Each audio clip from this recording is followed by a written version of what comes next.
All right. Good afternoon, everyone. Grant Hubbard here with another Gutter Growth podcast. Today, I have Miss Lisa Hubbard, my wife and admin at the Brothers That Just Do Gutters, Austin. How are you doing today? I'm fabulous, thank you. Perfect. I wanted to let the audience know a little bit about you and your role as an admin, and then um, your role not necessarily as my wife, but as someone who's been able to watch somebody function at a high level in the gutter industry, and let's have a small conversation around that. So let's just dive right into it. Tell us a little bit about what you did before you started working for the Brothers That Just Do Gutters. I was a stay-at-home mom for probably the past 8 or 9 years. Before that, though, I did have a degree as a paralegal. Okay. What was the reason you wanted to go that direction? Well, first I wanted to do court reporting. It was like right before they were going into where everything on TV was going to need to be closed captioned. So it was going to be it could be a great at-home job. But I was a single mom and it took a lot of practice time. And with working and school, it was a little bit too much. So a lot of the classes transferred over to paralegal, and I ended up really loving all the research and brief writing and stuff like that. Okay, cool. So that explains a little bit about you being so good in the office. What did you do before that? Now, I know your dad had a business. Your father was a doctor, correct? Correct. Is still Yeah. currently a doctor. He's not retired, right? Probably won't retire for This a while. guy's gonna work forever. Yeah. Yeah. Um, so like, did you help at all with that family business at, a younger age? What ages were those? Like what was that Well, as involvement a like? small kid, my mom did a lot of the secretarial work from home, because he also had a job at a university as well Okay. as the private practice. And then as I got older as a teenager, then I started working in the office for him. And that continued into my 20s. But what did that look like? Answering the phones, doing Answering clerical stuff, phones. or I helped create a database when we switched from paper files to electronic files. And it was mainly just more secretarial type stuff. okay, okay. Now, I want to talk a little bit about how you got involved with, um, working with me, because I think initially our conversation was, I obviously really enjoyed you being able to be home, not just to do the at-home tasks, but essentially being retired, which you were. Yeah. And mm, obviously in most relationships with one person working, every now and then you have that conversation about what a dual income would look like.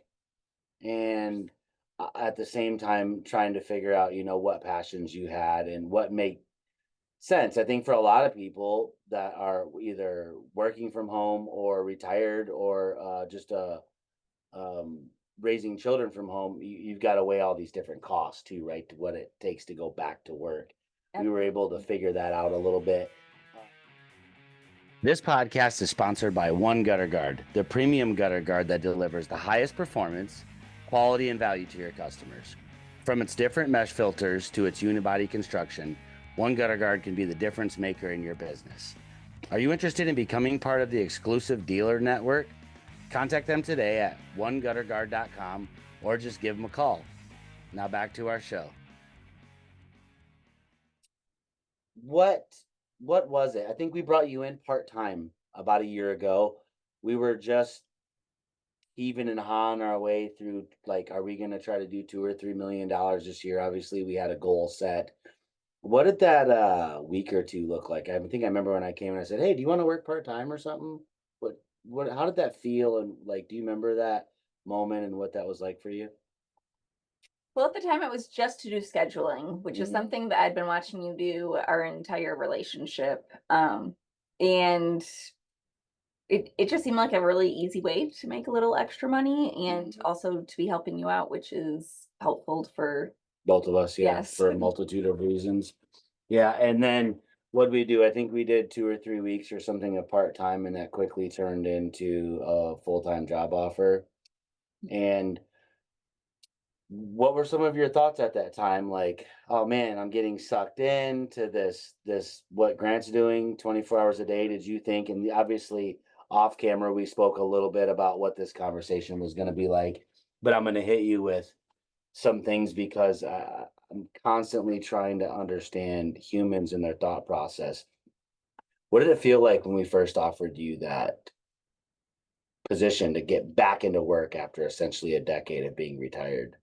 I definitely had some mixed feelings at first and went back and forth, but at the same time, the way that I was introduced into the job, every all the tasks kept increasing very slowly, Right? where it all just felt very natural and it wasn't none of it felt forced, none of it felt like where I was getting overwhelmed.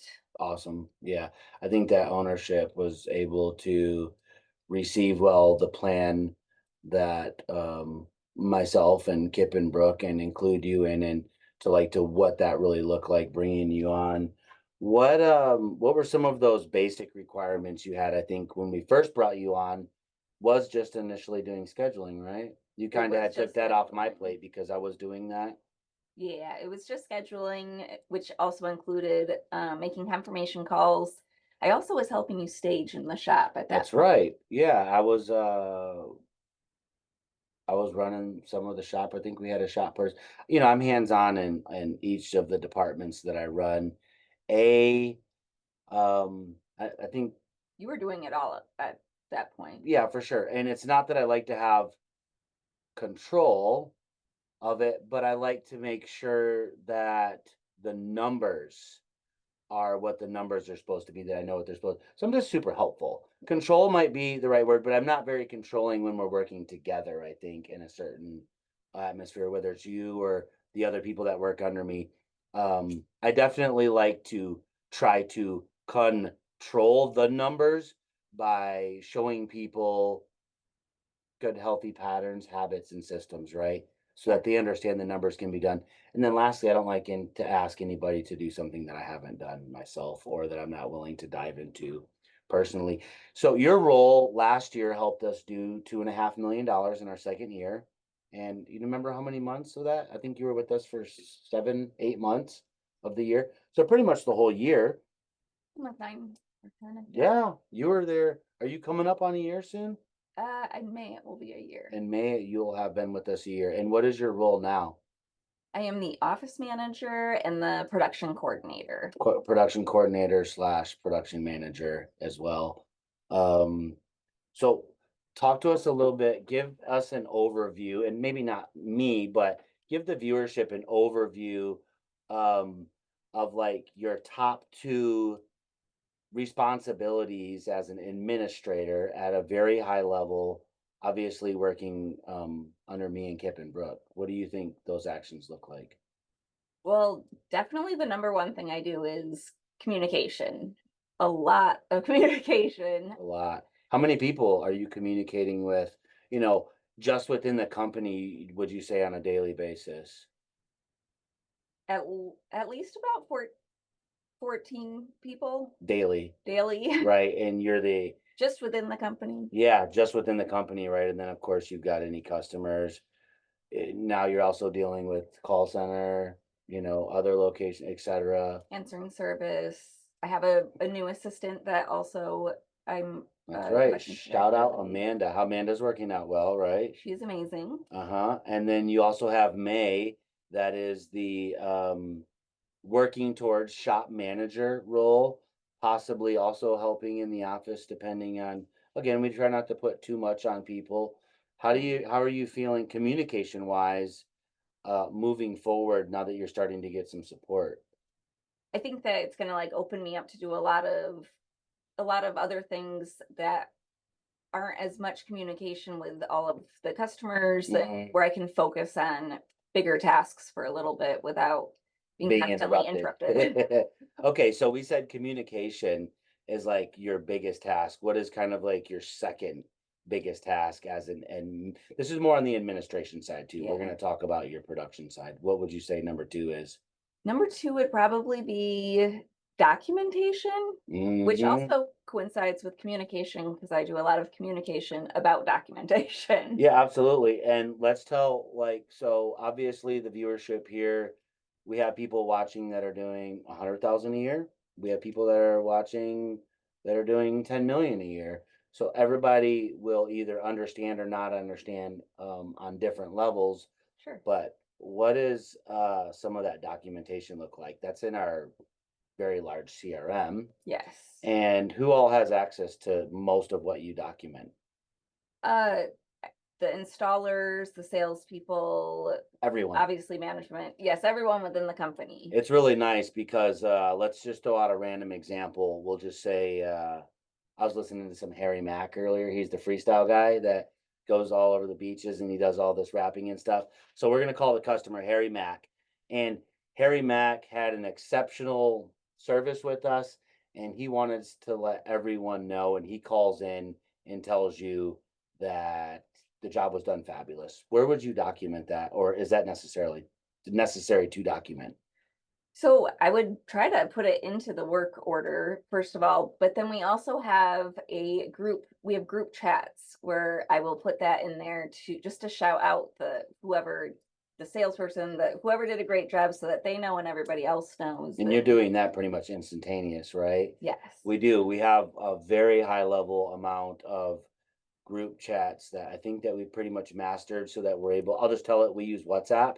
You're able to um, enter people and exit people without resetting all the chats and adding new phone numbers and stuff. And we have them for pretty much every department. I have And a then lot of even chats even going. the departments have like sub chats, right? So that some things everybody needs to be alerted about, some things only certain people. And then yeah, you do fabulous at that. Now let's say we make a mistake because our company's not perfect, right? Yeah. So Harry Matt calls in and he has a question about where he's at with his bad wood that we found. What does that kind of look like as far as your documentation? So the installers, first of all, if they saw that there was bad wood, they would be the ones to put a note in there. They Where are they putting the also note, into the work order, which is in which is in our CRM. CRM, correct? That everyone at the company has access to. The idea is so that if Lisa's on vacation for a day, if she puts a certain type of data and documentation, which is the forefront of most of it, right? But I obviously some notes that would come from me would be different at a different level than notes from you or notes from Brooke or notes from a lower level, maybe meaning, the installers. Right. Everyone has access to these if you're on vacation, if I'm on vacation. So we're able to dive into a customer and see the entire history of their relationship with us from start to finish. Absolutely. Again, with the woodwork. So you would do what? They also the installer will have a picture Mm, of the actual wood damage, which covers them, it covers yeah. us.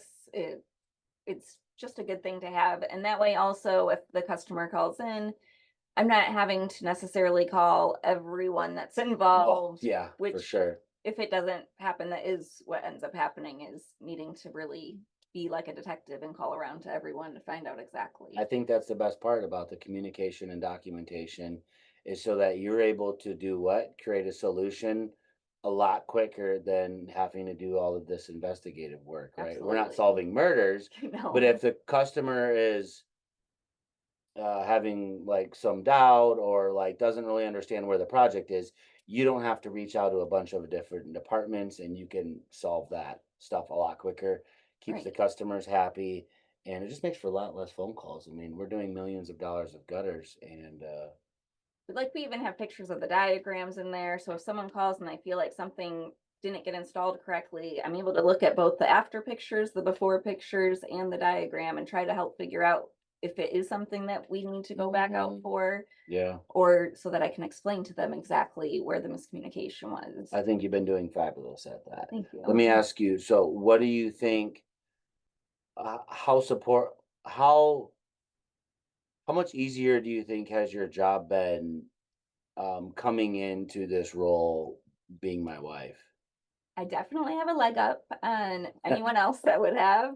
Um, you literally, as you know, talks about gutters or is talking to other people about gutters, doing something gutter related almost 24/7. And Right. I've I was privy to it. I knew what a lot of things were already. I had just listened to a lot of conversations. So I think I got some sleep last night.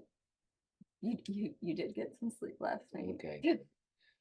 Um, so what other things in administrative role would you care to talk about? Obviously, we are a very system-based company. Do you have anything? And if not, that's fine, that you'd like to expound on, um, as far as our systems on the administrative level? Well, we just have a lot of resources available to also help figure out how to create certain documents, to get templates of things. That's fabulous that you brought that up. You are correct. We do have a lot of resources. I I'm learning to use some of those resources, right? As Kip always says, I have all this stuff up in my head and I'm good at sharing it, but I'm not always on demand. You're not always available. Not always hey, I think I'm always available. I try to be, but I'm always available to everyone, and I think that's what you mean, right? Well, yes. So while you're available to everyone, you can't all be everyone at once. At the Is what I same time. mean. So you're right. We do have we do have so much support, and I think it's fantastic the amount of support we get from Brooke and Kip Absolutely. to kind of let us find our way. And it's really exciting, as husband and wife running a business. Not that we don't still 24/7 have that stress, but at the end of the day, it's Kip and Brooke's business. I don't think that they're losing much sleep over it, but if there's nights to lose sleep over it, I think all four of us are losing the same Yes. amount of sleep. I was gonna try that. We care deeply because they care deeply. We're all So in. yeah, we're all in. I want to discuss a little bit about your role in following up with new clients and coordinating sales. Okay. So one thing that to define Lisa's role, it's literally my right hand woman. Even though I don't really use you as a secretary much, right? No. You do create some documents and put some things on my schedule, but I'm pretty good at running my own ship. You are a wealth of information because of how you document and communicate. So I can usually call and ask you a question, and it takes you a second. I know the same thing for Brooke and Kip, the same thing for our three salespeople, as well as the customers. Yeah. Talk to me a little bit though, just briefly about what it looks like when a new a potential customer calls in, some of the do's and don'ts, and just what that process looks like. So my name's Harry Mack, and I'm calling in. And hi, Lisa, nice to meet you. I'm just calling to find out. I've got 4 houses. Could you tell me how much those are going to be over the phone?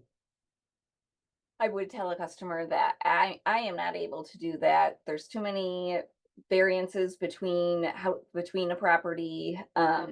So I just let them know that I can set them up with a free estimate. I get all of their information, and that the solutionist will be able to go out and they'll do all the measuring, but they'll also present all of the options Hmm. and But come on, Lisa, educate I've them got on these them. 4 houses for you. Couldn't you just give me a rough price per foot? I'm completely unable to. Oh, could you get me in touch with anybody that maybe, I don't really know that I want to have those quotes yet, but could you help me at all? Don't you want my business? Well, we absolutely would want the business. And I can put you in touch with one of our salespeople who will happily come out, and it's a free estimate. So And at any point in time right there, are you fearful that like because that customer might tell you, well, that's crazy or F off or I know you charge by the foot. Are you feeling any pressure at any point in time that you might have cost us a customer by responding the way that you've been? not usually. Most people kind of get it, and as long as I keep emphasizing that it's a free estimate, that's a lot of the time what they're actually worried about, not wanting someone to come out. And I also will let them know if the issue is that they don't have the time to be there for it, that we can do it. We don't prefer to do it when they're not there, but Right. that it is possible, and that we can always just call over the phone and ask questions, and then everything comes in the email. And then we win. Well, what percent of our customers do we win, roughly? Uh, a little over 50%, I believe. Yeah, absolutely. And then sometimes you just give these people my phone number and have I them call do. me and say, "Hey, can you do these gutters for $4 a foot?" And what happens usually once they're in touch with me and Well, they want the 450 a foot. if What if I'm putting them through to you, it's because it's usually a bigger company, a property management company, construction, roofing. that wants to develop some kind of relationship. So then once I put them through to you, I can't think of very many times that I don't hear back from the person to make the actual appointment with one of the salespeople. There's a good education right there for you guys. And we get a lot of roofers that want gutters for 450, $5 a foot. My question to them, once Lisa puts them through to me, if she feels that somebody they would like further education about our value, and we do, we get them for double that.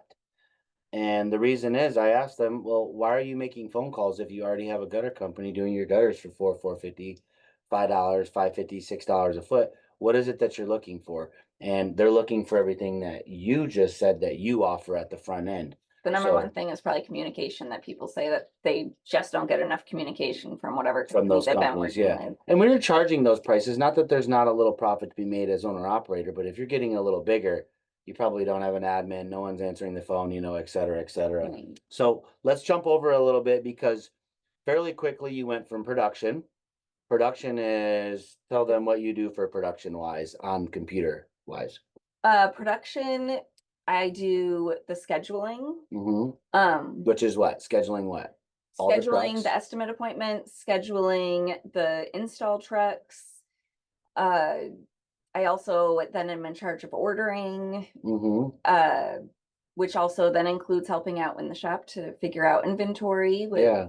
right now. So to give you like a scale of that, what that looks like last year, $2.5 million. Lisa answers the phone. It's Harry Mack. He wants an estimate. She schedules the estimate with Greg, James, Randy. They go do their thing. They come back in, they follow up, they win or lose the job. Lisa then takes that job and finds out if we have the inventory because we offer 30 to 40 colors. And then because of who I am, we offer every single type of Style. gutter and style. And we partner with a lot of people to offer high end, luxurious, ornate parts. You have to know, do we have those in stock, where to get them from, where to order them from, how much little extra to how much little extra to order for over, and then you've got to put it on a truck and then make sure that all those parts are staged, right? So that we don't send the guys to go wait somewhere for parts. Absolutely. Or to have to go get them themselves. Have to go get them themselves. That's a lot of work. It is, it can be a lot. How did you feel doing that? Essentially, I would say we didn't have that all on you at once because then you started doing what? Invoicing, and you're in charge of the accounts receivable and a whole bunch of stuff. But I'd say for a good 6 months, your job was scheduling estimates, scheduling production, ordering parts, and of course, you're like me, you help anywhere you can, but those were kind of your big roles. How did that feel once you started to get that locked in because of our CRM and because of our systems, our management meetings, our constant, me and your meetings, Right. the meetings that I encourage you to have between you and other departments singularly without me managing and tell you how to create an agenda for those? How did that first 6 months feel doing that? And I mean, at a very high level. Really, all of it was a little bit exciting to me, especially after so many years of just doing the stay-at-home mom thing. And now that my kids are older, there wasn't as much that needed to be done at home either. But Mhm. also, there's like a really big sense of teamwork, Oh, yeah. where we work in particular. And so that part was always kind of exciting. And you feel like you're part of something much bigger than yourself. And it's exciting then when we have the big wins, and it's exciting even to see other people getting awesome reviews with their names mentioned in them. Yeah. Those are kind of mine. And then I think you got Employee of the Month twice last year, right? I did. It's holding 2 trophies now. Good job. Thank you. Awesome work. Okay, so then it was like, okay, Lisa's fabulous at her job. She shouldn't be doing all those things. You're still doing them all. But now we've got you some help, right? Yeah. Because that was only our second year open. We did 1.5 million the first year. We did $2.5 million last year. And it's like some of us were kind of pushed to the limits, but we worked really well as a team. Absolutely. And now Kip and Brooke are in full support of getting you. So you've got like 2 assistants essentially right now. Yep. That have just started. Tell me a little bit. I want to touch briefly on your ordering process. Okay. So Harry Mack, he needs whatever royal brown colors, and let's just say it's not one of our colors that we stock. What we stock about our top 8. We offer roughly 30 to 40 colors. We stock our top 8. It's pretty crazy down here in South Texas, but it's a color we don't have, and you know who we order from. So what does that process look like with Spectra when you order? So I like to do it by email so that there's a written trail and it makes it a little easier, I think. Documentation and communication, Yes, it makes it easier for them and for us. right? Um, and then they message me usually right back to let me know that they received the order. So you're putting an order in 8:05 a.m. and you're saying, "This is Lisa. I need to order these 4 jobs." Yes. What does that communication look like from Spectra They when get you put back the to me order in? normally within like 30 seconds to a minute, letting me know that the order was received. Okay. And then very shortly after that, they let, depending on how big the order is, kind of depends on. Sometimes we're ordering 30, 40 jobs at a time, right? Yes. Or sometimes we're ordering 5 or 6 at a time. But either way, what is that next level of communication with you? Then they let me know what items that they're short. And right now we're getting deliveries, so they'll also let me know at the time of the shorts when that stuff can come, and if any of the jobs are kind of further out so that they can order it and then still get it to us before we Right. actually need it. Which And right or now if we're in a they'll great get it spot. from somewhere local, the LTL or overnight something Yes. for us. I think that's been fabulous. Now you order from other suppliers too. In your 1 year, and not you listening to me complain or who I'm biased towards or not, that's separate for you. Yes. You order from the other person Yes. and the other person, and then we order some ornate stuff. What do those communication levels look like typically when you place your order? I don't always get a message back that they received it. I frequently might have to call and double check that everything's going well and that they have it and that they received the It's order. kind of back to an investigative role, right? Absolutely. So thank you, Spectra. That's why we love partnering with you. I think that you understand the value and why I made the decision to partner with Spectra. Absolutely. It just takes out a ton of investigation. We don't have time for that, right? They're So, also very fast when it's time to go pick stuff up. oh yeah, they're quick. I mean, I don't want to make it the Spectre podcast. We do a lot of that already. This one is showcasing you and how fabulous you've been for the business and how important it is to have the right admin in that position and have faith and trust. And you're constantly integrating new systems as well, too, as you learn the role and the proper shortcuts, right? Not Absolutely. shortcutting your job, but the proper shortcuts and documenting and things like that, right? So that we're all understanding what you're doing. And Chal sometimes the situations come up too. You realize some documentation that you wouldn't have thought to have put in there Mm, is actually extremely needed. yeah, for sure. And you do really well at that. I'd like to explore a challenge that you faced um in your whole year or just in something recently. Do you have anything or do you like the moment to think about that? Maybe a challenge that you really faced and how you overcame it? Like just one in general. Just anything. Maybe the computer wouldn't turn on.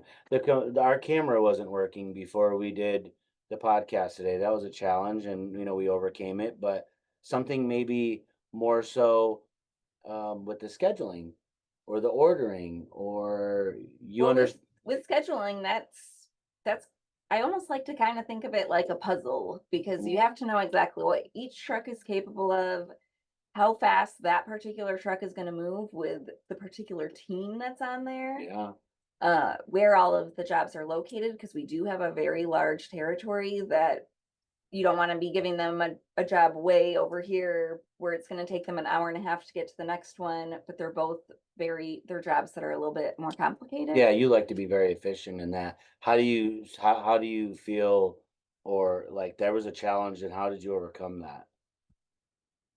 Because Uh, you absolutely have, I mean, but what was there anything in particular that you could tell someone else that might be looking to be in your shoes, looking to hire somebody in your position? or a lot of owner operators that are watching this, and a lot of other Brother Gutters franchises that aren't in a position to have hired an admin yet. Like, what is your best advice to them to kind of make that not so frustrating? I guess really it's just learning how to roll with the punches and to Mhm. adjust the systems as you go to the needs because it does constantly change. It grows, Yes. especially as you go to 1 to 2 to 3 to 4 trucks, right? And we communicate that. I usually give that breakdown to you. What truck one does, right? So who it has on it, what styles, because we offer all these different styles, and certain trucks run certain regions and certain styles. And I think that's helped, right? Getting feedback from you. Like now with the other location, you've got 2 trucks staying south, 2 trucks staying north. And does that what did that do to you for scheduling? Did it make it easier? Does it make it harder? I'm curious to get some real feedback about that. I mean, we're in the middle of it right now, and we haven't talked a lot about that.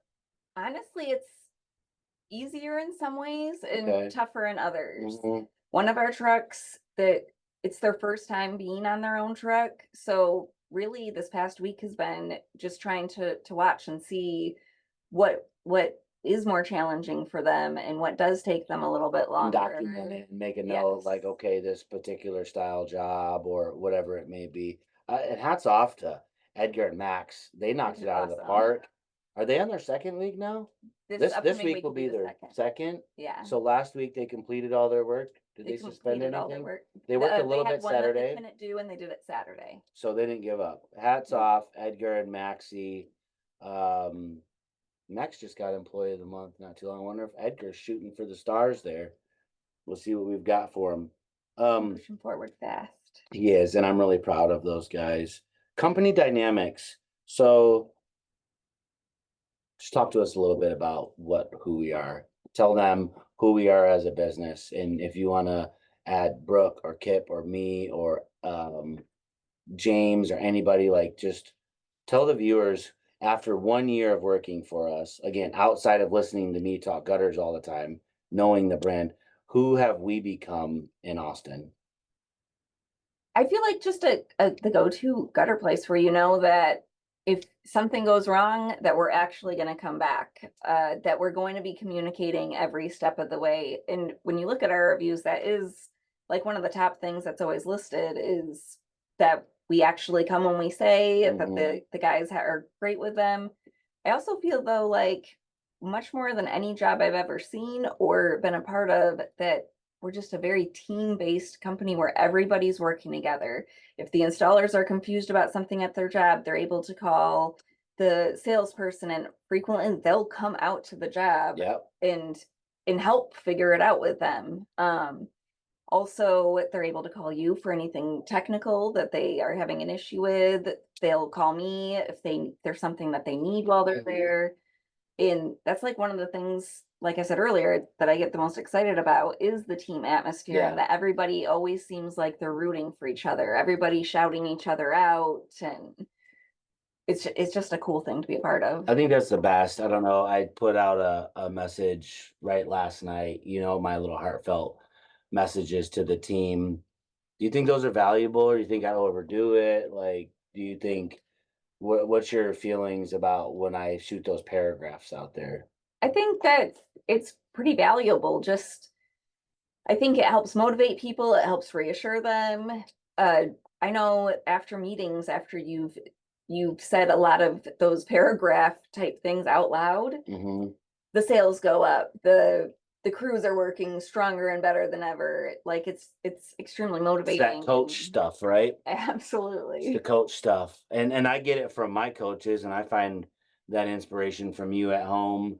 I find that inspiration from the people that I look up to, the Kip and the people that are in the franchise in my local community that I look up to, and friends and family that I look up to. I was just having a conversation with I speak with most of my brothers and sisters pretty frequently, but I was having a really high level conversation with Macy yesterday, and I'm just like, how could I get her to work for us? She's so intelligent, right? And Cheers. she's a stay-at-home mom. And then, of course, I'm talking to Lane just a couple hours before that. And so my sister Lane is a triple PhD. double or triple? Triple. Triple PhD, and I don't know, what is she, in 35 or 36 years old or something? I mean, just insanely smart. I'm having a conversation with her and I'm just like, how can I get her to come work for us, right? Not to replace you or myself, but like these people. But I'm inspired. And then my brother Tony, right? And then my brother Garrett. Yep. Like all these people are so intellectual in our family, and I just aspire to be like them. And that's what's really pushing me to do so much that I'm doing right now. And you included, because you get a different perspective of your wife at home versus getting to see all the attributes that you have that you add to the company. Just again, a little bit about the culture of why you like working here at the Brothers That Just Do Gutters, and part of it is led by you as well. So, kind of a twofold question: how do you stay inspiring people, as well as like just what is the culture here in Austin at our Well, location? I feel like recognizing people and what they're doing is a huge part of it. Um, I kind of feel sometimes like I'm a little cheerleader for everyone, but I think it's important for everyone to know what they're doing right and when they're doing a really good job. Another really cool thing that I like that you yourself and Kip and Brooke really kind of seem to encourage and welcome is getting the opinions and ideas from everyone that's there, because so everyone feels like they're a big part of the decision making and trying to change things if they have a great idea. And I think they're that's the Leaders Building Leaders program, yep. right? So that everybody knows we want to hire from within as best as possible. Um, Without spilling too much, you know what I was speaking with Kip about this morning. I've spoken with you about it. We're like, if you know, if that happens, like, how much more responsibility do you get? I, I Whew. imagine a But- lot. right? But how many people get to work underneath you, right? Right. And what is at the core of all of that? I think those two things that you brought up initially, right? Which is communication and Communication is huge. documentation. And like, um do you ever feel at any point in time like we over communicate here? Like, because I struggled with that for many years. Like, we're doing all this, because I keep it all in my head, right? I'm Right. I'm the 25-year guy. Like, we didn't always have systems back in the day, and sure, I can run one or two trucks all by myself, but that's not anything like what we're doing now, and the millions and millions of dollars. Maybe What's your only thoughts when on I that? first just started, but I quickly learned through Why? lots of different situations Mhm. that it's actually insanely important, and it makes life easier for everybody involved down the, maybe not right away when they're doing it because it seems like extra steps, but as you keep going, it's like, Oh, oh no, this this, makes perfect sense, yes. right? Do you have any advice for anybody that's in an administrative role right now in the gutter business I that you think could think of?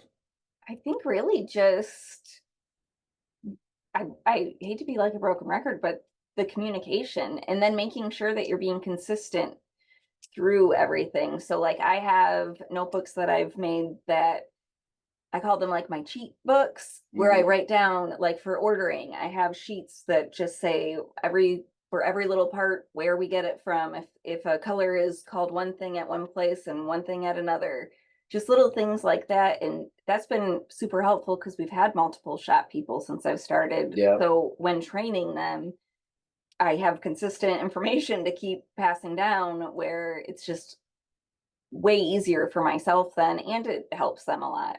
How do you feel about the new Round Rock location, in short? Like, as far as your role with it, you're ordering now from Spectre to a location that's a physical location. We're Yep. running two trucks out of it, and then you never even have to go there. Is that scary, or so far so good? I mean, we've got the camera there. Me or May might, but like, what was your initial thoughts? And then now, how do you feel about it? It's been 2 full months that it's been open. I I think it's a really cool idea and I think it's working out really well. I do wish that I did go a little bit more often because I kind of like to just have eyes on it. Oh, good. Um, Then instead of working remotely, you can start working 2 or 3 days a week out of the office and drive into work. I already am doing 2 days a I week. love that. That's right, you are. So maybe we should up that.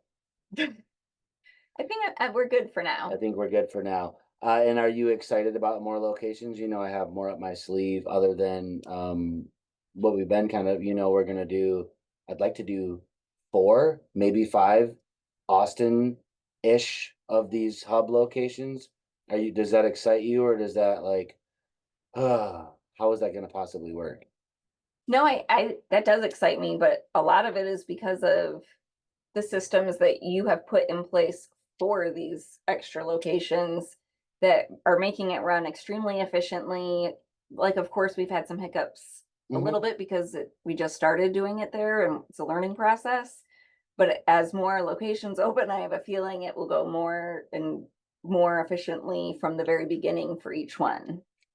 Yeah, and then like you get profit sharing too. I do. Gross. So the thing, that I want you to be aware of is as we grow, some of that gross money might go down. Because we're all in, we're willing to take a couple steps back to take a couple steps forward, right? I often think about that when I set these new locations, like, well, I can run this one location and I don't micromanage much, but I'm running it at a very high level, right? If we look at that Extremely. weekly scorecard, that monthly scorecard. But now as I do more, I might not essentially bonus as much because I've got to come out of more asset money and I've got to put more stuff on the floor and I've got more places. But what Right. about once I work Overhead. these systems with you, with the guys, with the owners? So we step back for 6 months and spend a little money and then we get that gross right back up sky high. It's definitely being able to have the more long-term vision and not focus on the short term. And we have the ability to do that, which is like extremely fortunate and you That's know, my girl right there. Long-term vision. It's a long-term vision. We've got a lot coming for you guys. I just wanted to share a little bit about who Lisa is as an administrator. And I guess I kind of felt like I was going to talk a little bit about who you were as my wife, but that's easy compared to work, right? So, yeah, uh, Lisa, thank you very much for doing this podcast. We've tried to do it a couple times. yeah. We had some technical difficulties. My podcast area wasn't set up the same. We tried to do it from different rooms. We had some frustrations. We couldn't get the lighting right. Didn't know necessarily what to talk about. Even though we did, we knew we have a lot coming up. So we're at the beginning of the 3rd year of this location and not going to expound too much on the financial goals of this location. We have a lot ahead this year. We do. It's a lot of exciting stuff though. So What have we done already? It's essentially March 1st and $400,000 of revenue. it's crazy. Everyone's hitting their goals and How far out are we booked right now? we're A pretty month? we're booked Three all the weeks way in March? through March. Yeah, we're booked all the way through March. And it's the beginning of March. And yeah, that's, I don't know, almost 280 or something. I don't know the numbers off the top of my head right now. Yeah. Um, but yeah, we're booked all the way through March. Our sales guys are closing great numbers. We're running the trucks. We've opened another location and we've got um crazy stuff in the forefront It's that we're really looking at. exciting. It really is. I'm very excited. So shout out Brooke and Kip. We Absolutely. appreciate the opportunity. We're completely aware of, and I don't want to stray from the fact that it's not highly recommended to have husband and wife Yeah. working at the basically running your business for you. I think we're still going to try to figure out how we're going to do our vacations, Yeah. but with the right systems in the place and the right support, nothing should crash and burn. And I'm going to brag a little bit here. I am very excited about the fact that this business can be completely passive. Brooke and Kip are in it because it's still new and they should be, right? Yeah. And they know that and they are. But if we force them to just go away, Some big they've steps taken some back huge out steps though. back. Give us a lot of And freedom. they've been able to do some really fabulous vacationing and stuff like that, and the place doesn't burn down and it runs at a very high level. Yep. But I think what's very cool is as we start to get through this year, and passive probably wouldn't be the exact right word, No. but the owners are gone and not involved. And then high level management is able to step away for a few days and everything keeps working. And I know that that's what's going to happen because we work the systems, we work together, and we communicate and document. Um, Thanks for joining me on my podcast. I'm excited to have you back more. And Thanks for having me. um, let me throw one more wild, sporadic, crazy question at you. Um, let's have you back on in a few months. And what do you think is going to be different then for you? Like something that you are okay maybe holding yourself accountable to that where you're going to grow. Um, I'm hoping by then I've created some better systems of delegation Hmm. to the people underneath me. And then also just that through that I'm able to do some of the bigger things that I would like to try to experiment with. Some of your And standing operating procedures that I've yeah, already see you that start I to have build. ideas about, but I haven't had actual a lot of time to Time, yeah, try to yeah, for figure sure. out and put into motion. Ooh, I'm excited about that. Lisa's standard operating procedures coming at you. Well, I've been very excited about having you on the team, and I'm very excited and inspired by the way that you run. And now it's going to be nice to see you in your trio of, you, Amanda May, and whoever else we bring onto the team, as well as the way you work really well with the install. And I'm inspired by you, and I appreciate it. Thank you. Absolutely. I want everybody to remember one gutter guard. That's my go-to guard. You'll see the intermittent pop-ups somewhere in each of my podcasts. Please take a moment to reach out to One Gutter Guard if you have any questions about just how fabulous their product is. Thank you, everyone, and I hope you have a fabulous rest of your day.